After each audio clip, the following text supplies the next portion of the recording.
Happy to bring on the podcast, talk a little bit about one of the newest members of the Big Ten. That's the Washington Huskies. He's Chris Fetters for dogman.com, part of our great site at the Washington site for 24/7 Sports. Chris, welcome to the Big Ten. How's that feel? How's that feel for Huskies fans that they're in the Big Ten? Yeah, I don't know. I'm not sure exactly how to feel about it. I think when Northwestern comes to Seattle and that kickoff happens, I think it'll officially really sink in that, okay, this is different. This has a different vibe about it, obviously, than what it would have been in the Pac-12 if that conference had continued to exist. So, yeah, the logos are all changing. We've seen the Big Ten logos on the football field and on the court at Heck Ed for basketball. But until a Big Ten team really shows up, and yeah, Northwestern's the first Big Ten game that Washington hosts in Seattle. But I think when that Michigan game shows up and it's a rematch of the national championship game, I think that's when most people will be like, okay, by then it may have settled in a little bit. People are starting to get used to the concept of Washington being in the Big Ten. And then I think it'll start to become a little bit more business as usual, despite the fact that they're still playing Oregon, they're still playing USC, they're still playing UCLA. Those will still always have a West Coast feel about them and a bit of a grudge about them. But yeah, I think, like for instance, Penn State is going to host Washington and make that their whiteout game. So there's still going to be some things about this season that are going to be so different. Yeah. But again, I think once that first Big Ten team comes to Seattle and comes to Husky Stadium, I think that's when it's really going to kick in. Before we dive into what's next, I do want to ask you, Chris, just about last season. What a special season for the Huskies program, getting all the way to the national championship game. I mean, all those great players, Penix and Odunze, and all those wide receivers they had, good linemen. What was that ride like? Well, it was fantastic from a writer standpoint. So much to write about, so many storylines. Penix ending up runner-up on the Heisman Trophy, had a legitimate shot to get all the way, especially with how he performed against Texas, for instance, in that national championship semifinal game in New Orleans. So there were so many things that were amazing. The fact that they had, I think, 10 straight games where they had won of 10 points or less, the margin, a couple game-winning kicks, game-winning kick in the Apple Cup. So many things that people are going to remember for so long. I am a little disappointed for Washington fans because the feedback that I got pretty much was the euphoria of that run was so short-lived because just a few days after they get back to Seattle, Kalen DeBoer goes to Alabama. And then the whole merry-go-round starts with, 48 hours after he leaves, Washington hires Jedd Fisch. Fisch gets a lot of his assistants to come with him. So now there's an opening at Arizona. The food chain you start going down the ladder a little bit. And so that really occupied a lot of time. And that was also at the same time when Washington was going through a rougher stretch with the basketball team. And it really felt like Mike Hopkins was on his last legs in terms of running that program. They had just gotten a new athletic director in Troy Dannon. And right before it looked like he was going to make his basketball hire, he leaves to go to Nebraska. And so there was this cumulative domino effect, just thing after thing after thing happening. Jeremy, I can remember there was a 24-hour stretch in the spring where we had the leadoff football press conference with Jedd Fisch and his two coordinators, Brennan Carroll and Steve Belichick. And then we went up and covered Danny Sprinkle's press conference like an hour later. And then early the morning the next day, we had the Pat Chun press conference, the new athletic director at Washington, right about the same time that Pro Day was happening. Mm.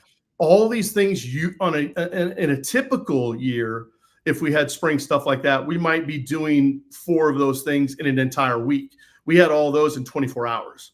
Yeah. So that will just kind of encapsulate just the whirlwind nature of how things were going, and you didn't know which way to turn because with the portal, Jedd Fisch said that when he started with less than 50 scholarship players. Now they're at basically, I think, 84, maybe 85, depending on if he's put a walk-on player on scholarship, for instance.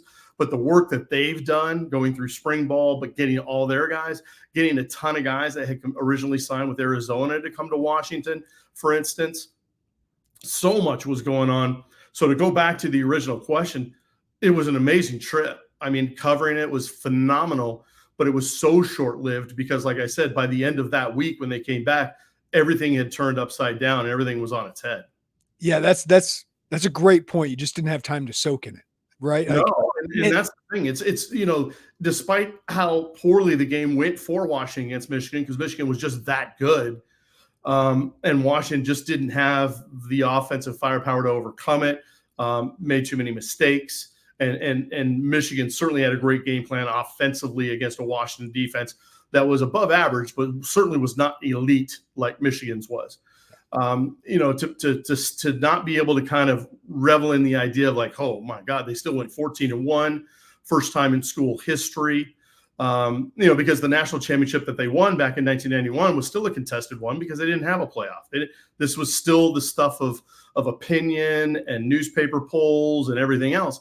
So to be able to get to that point and not get that brass ring was difficult, but I still think people would have thought about it in the coming days really fondly. But as it turns out, there was so much that was going to happen literally like 72 hours after they got back to Seattle that there was no time. There was no time to sit and enjoy it. Well, you mentioned, I mean, complete new leadership at Washington. Pat Chun was a candidate at Illinois when Josh Whitman got the job back in 2016, by the way. So now you're transitioning to the Big Ten with all of that change. And let's talk about the football program here. Kalen DeBoer goes to Alabama. I know Washington would love to have kept him, but Alabama's come around like they're going to eat the smaller fish, even if Washington's still a pretty big fish. But Jedd Fisch, you steal him from Arizona, which is now transitioning to the Big 12. What kind of task did he take on with all these players that were drafted, all these greats at Washington, and what kind of impression has he made so far? I think he's made a pretty positive impression so far. He certainly hit the ground running with recruiting, with roster build, and things like that. There's no question about it, because he had a massive task. 20 of the 22 starters in that national championship game are gone. So when I referenced that Michigan-Washington game coming up here in the fall, that game's going to be completely unrecognizable on both sides compared to what people saw back in January. But like I said, there's only two starters that came back for the 2024 season for Washington. That's linebacker Alfonso Tupatala, and then the cornerback Elijah Jackson, who's known for the guy who tipped the pass away on the very final play of the Sugar Bowl to preserve Washington's win over Texas. So those two guys are the only guys that returned. Washington's entire offensive line, they would have had three guys return, but one followed Kalen DeBoer to Alabama, and then two others followed their SEC comrade, and they went to Ole Miss. So Washington lost their entire inside of their offensive line when it looked like if those guys were going to return, that would have been a phenomenal foundation, because the other two guys, the two tackles, Troy Fautanu and Roger Rosengarten, both went very high in the NFL draft. I mean, Troy was a first-round pick. So it was known that they were going to have to return, get a lot of talent anyways, because obviously losing Michael Penix Jr., losing Dylan Johnson, losing both their tight ends, losing all three of their powerhouse receivers with Rome Odunze, Jalen McMillan, Jalen Polk, and again, the entire offensive line. I mean, they lost their entire offense. I mean, everything is gone.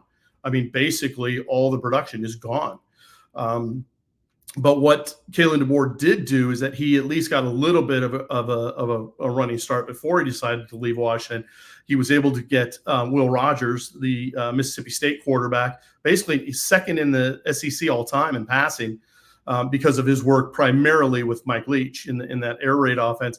He got him to commit, and he was actually on the sidelines with Washington in the Sugar Bowl. He was there.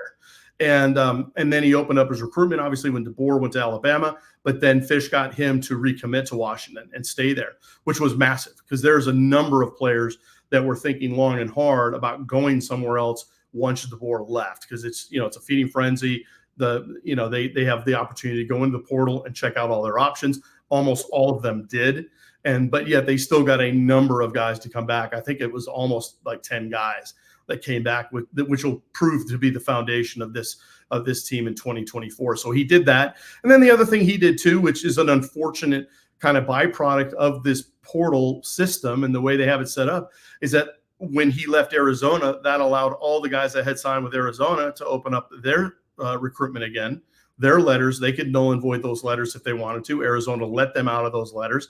And a number of those guys came to Washington, true freshman guys, on top of the guys that wanted to transfer and go to Washington to follow their position coaches anyways. So you look at a guy like Jonah Coleman, the running back, who was a really good fit at Arizona, a really big piece for them. He comes in, and he's pretty much now the number one guy at Washington running back.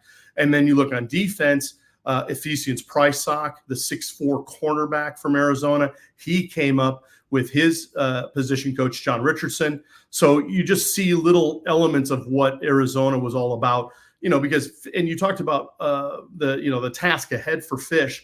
He turned a program that gave up 70 points to Arizona State 3 years prior, turned them into a 10-win team that won their Alamo Bowl game against Oklahoma before taking the Washington job. So he understands what it takes to make a quick rebuild and a quick turnaround from a team that was considered a kind of a perennial doormat into a title contender. And so he understands too that despite all the personnel losses at Washington, there's still a really good talent base to work with here. And he's been able to work with that, build upon it, use the portal wisely. I think the only thing that Washington fans have probably the real question mark on is what's going to happen with that offensive line. I think as the offensive line goes, that's how Washington's going to go in 2024. It's interesting. There's kind of a Pac-12 flavor, at least to year one in the Big Ten with Washington State, that rivalry game remaining. So you get that early in the season. And then you end the season, USC, UCLA, Oregon, 3 of the last 4 games there. But what are expectations in year one, which is, I don't know if it's a rebuild because Washington's a good brand. They've added talent, as you said, with Jedd Fisch, but it's certainly a retooling of an entire roster and coaching staff. That's right. No, 100%. And I don't think playoff is necessarily the aim. I'm sure that's the kind of goal that the team will have set for themselves and the coaches will have set for themselves as a staff. But I think realistically, if they can get to another bowl game, given all the things they're going to be doing, considering they've got road trips to, Indiana, to Rutgers, to Iowa, to Penn State. Even if Washington travels to Arizona and the LA schools and even to Colorado or Utah, that's nothing compared to going all the way across the country to New Jersey, for instance. And Washington has played at Rutgers before. We've gone and covered that game in the past. I think they played in 2017, if I remember correctly, because Rutgers came to Seattle in 2016, the last time Washington had made the playoff before this last season. So they've done that before, but that was a non-conference game. That was a one-off. They had, when you add like a Penn State trip on top of that, and then an Iowa and an Indiana trip on top of that, those miles can certainly add up in a hurry and add a lot of lag to what's going on. And then you add a couple Friday night games, for instance. That Rutgers game is going to be on a Friday night, so you're talking about a short schedule that week anyway. And then they also play UCLA on a Friday, which thankfully for us at least, it's a home game. So there's going to be some definite changes. There's some absolute changes, no doubt about it. Not just the personnel either, but the scheduling, the timing of games, for instance. Because one of the things that I guarantee you guys wouldn't know too much about, but in the Pac-12 there was a huge clamor among fans about too many night games because of the Pacific time zone, because you'd have a lot of alma mater alumni and things like that on the East Coast. Games wouldn't start sometimes till 10:30, 11 o'clock at night. Well, now it's like the reverse. So when Penn State they issues their whiteout, we're assuming that's probably going to be a night game there, which probably would mean maybe a 4:30, 5 o'clock start out west. So that's different. So I think fans are going to start to embrace that a little bit more, because that doesn't, that as a fan base gets a little older, generally they don't want to go to all those night games, where I think at first they really tried to embrace it and really kind of love it. And I think there's definitely a certain fan base that loves it too, because they can tailgate all day. They can really soak it in. But then there's a lot of other people that have really been vocal about their just hatred of playing multiple night games, like back to back type of thing. And I don't think they're going to have to worry about that with this Big Ten schedule, because now this is a situation where in some ways, if you don't like a ton of night games, this schedule could end up being kind of favorable, from that standpoint. Yeah, I don't, Illinois has played Washington sometimes here, but I don't know if Illinois fans know that this is a pretty dang good, proud program. I mean, Don James, with all the success he had through the 70s and all the way into the 90s, Jim Lambert made bowl games, Rick Neuheisel, as you said, the Rose Bowl in 2000 going 11-1. Sarkisian made bowl games. Illinois played those teams, lost twice. Chris Peterson had a great success leading the college football playoff. I know Jimmy Lake didn't work out, but then DeBoer back-to-back, 11-plus win seasons there. What are reasons for optimism as they head to the Big Ten, and what are reasons for concern? Well, I think the biggest reason for optimism is the staff. The staff's been here before. They understand it. They know what it takes, not only just to kind of retool a roster, but also how to hit the ground running and to really generate some positive momentum in terms of just even marketing, publicity. They've done some wonders with NIL so far, and the main collective out here called Montlake Futures. They're really digging into that. There's been some legislature changes here in the state of Washington that's allowed the school to be a little bit more hands-on in regard to NIL, which has been super important as well. So I think there's some positive steps as far as what's being made in that direction. And we know that at least until there is some sort of federal mandate or something else going on that changes this thing completely, we know NIL is going to be a massive part of what's going on. It's going to be the lifeblood of any program along with recruiting moving forward. So that's huge. And they're embracing it. I mean, Fisch has made no bones about it. And then the other thing that I think is a real big positive is that they're leaning heavily into their NFL credentials. Jedd Fisch he's known as a quarterback guru. He has made many stops in many NFL cities, including Seattle. He was a coach under Pete Carroll, and his offensive coordinator is Pete Carroll's son, Brennan. And then he picked Steve Belichick out from the New England Patriots, and we kind of all know who Steve Belichick's dad is. And Bill actually came out to spring practice and worked with the team. I mean, he got hands-on. He got his hands in the dirt, so to speak, and was really working with the linebackers. You notice him working with guys like Tupatala, with Carson Bruner, with Drew Fowler, some of these older heads that are going to have to lead this defense, lead the middle of this defense. And so you saw that even guys like Jack Del Rio, because his son Luke is a part of the staff at Washington. So they've embraced it, and as much as they've embraced NIL, they talk about the NFL is greater than NIL. They're trying to recruit the idea that NIL is great. We're going to take care of you, but we're not going to get crazy with it, because if we develop you the way that you're supposed to be developed and you work the way you're capable of working and you do everything right, you can look at a guy like Rome Odunze. You can look at a guy like Roger Rosengarten, who left as a sophomore and is now making bank I don't remember if he was a second, third round guy, but he was a top draft pick as a right tackle. And it doesn't take much, but these guys have the know-how and they have the credentials because they've been there. And Fisch won't, he'll make no bones about it. He'll say, hey, that second NFL contract will absolutely blow anything you get in NIL money out the water. And so look at the long term. Think of your future. Don't just necessarily try to grab the bag right now, because that's important, but that's nowhere near important to what you could get if you do everything the right way and you trust us to develop you the way that we know we can develop you.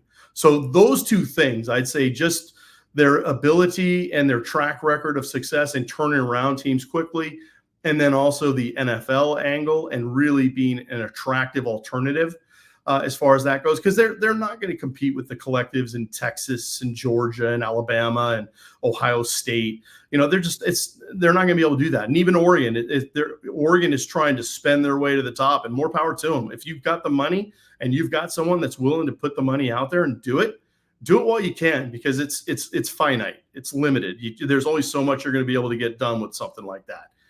And so, make hay while you can. And with Washington's situation, they don't have a T. Boone Pickens. They don't have a Phil Knight. They don't have one of those Uber wallets that can go out there and just at a drop of a hat throw down millions of dollars every season that are completely disposable. That'd be nice. That'd be fantastic. But until you find someone that can do that and is willing to do that, you've got to find some other avenues to do that. I think Jedd Fisch and his staff have had a couple different things up their sleeves. They're having a big recruiting weekend at the end of July called Luau at the Lake, which is something brand new for Washington. It's going to kind of rival some of these Friday Night Lights type situations and some of these other things that they're doing. So they're trying to be a little bit more innovative and trying to do a couple different things to help really get themselves off the ground and running. And I think they've done a really good job so far. Chris, I hate to keep you longer, but I got to ask you about Odunze. Sure. As a Bears fan, obviously a lot of Bears fans here at Illinois. Everything you hear is great about this kid, but you covered him. What are the Bears getting in Odunze? Well, like I said, I think it was it Maya Angelou who said it, when someone tells you who they are, trust them, the first time. Everything Odunze is exactly what he portrays. Everything that he's about is exactly what you see out in the press, out in the media, everything. It's he's definitely one of the top 5 guys I've ever covered at Washington. He would stay after for stuff. He would give us 10, 15 minutes if we wanted to. And this is just any spring practice, random practice. If there was nothing even super newsworthy going on, he would still answer questions from guys. Was always generous with his time. Always came with a smile on his face. And I think he's going to be a godsend to the Chicago Bears. I think he's going to be that and more off the field. And we already know what he's capable of doing on the field because he has the resume to show it. I mean, at 6'3", 215 plus, he's a guy that's going to win 50-50 battles more times than not against top cornerbacks in the NFL. He's sneaky speed, and we already know what he can do physically. I mean, he can be a possession guy, but he can also take the top off. He's an all-around guy. He made his living being a guy that caught, I don't remember off the top of my head, I think it was over 1,600 yards worth of passes this last season. Became the number 1 guy, especially when Jalen McMillan got banged up in the middle of the season.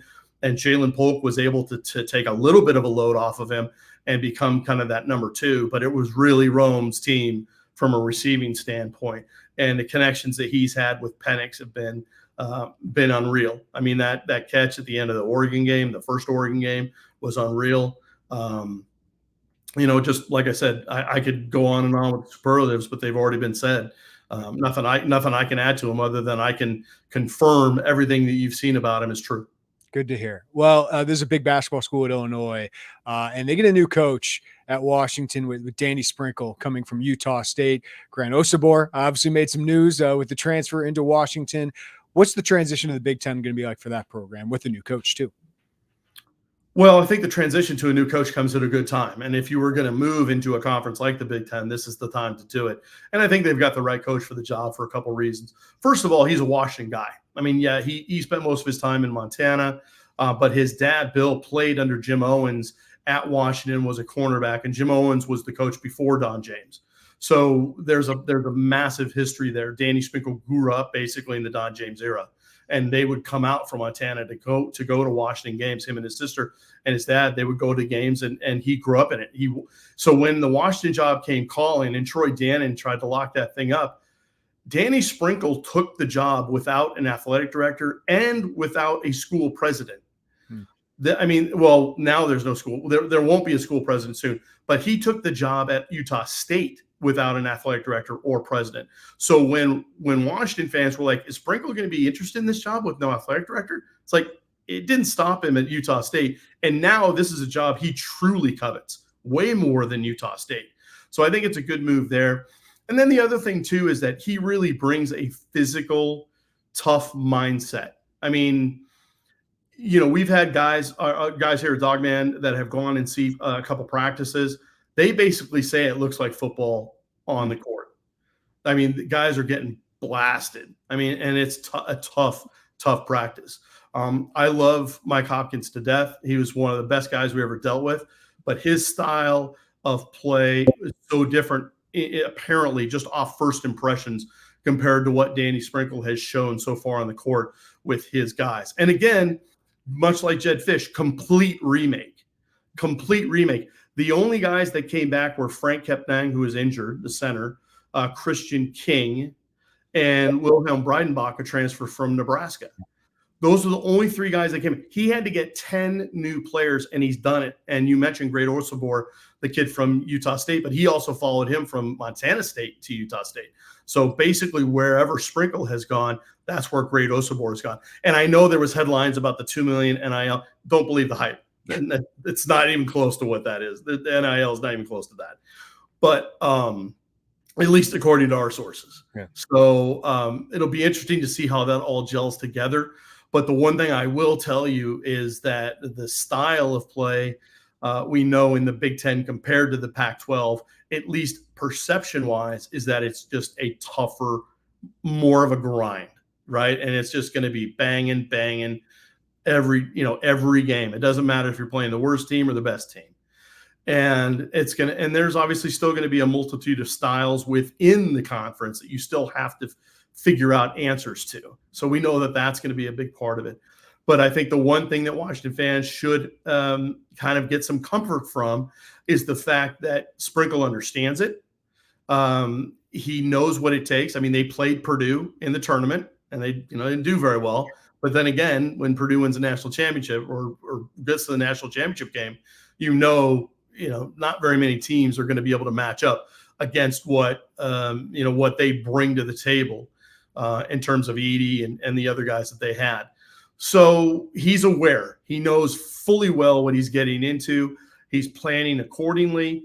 Now it's just a matter, Jeremy, of how these pieces come together. Can he make this thing a team? Can he make this a cohesive unit in the short amount of time they have before things start up in November? Well, personally, I love the Pacific Northwest. My wife and I went there probably about 8-9 years ago to Portland and Seattle. And for a lot of fans that don't know, Husky Stadium, like right next to the Space Needle, not too far from downtown there. That's going to be a fun trip, I think, for fans to make to get out there once they can, Chris, because that's an amazing city. Yes. No, it'll be fun.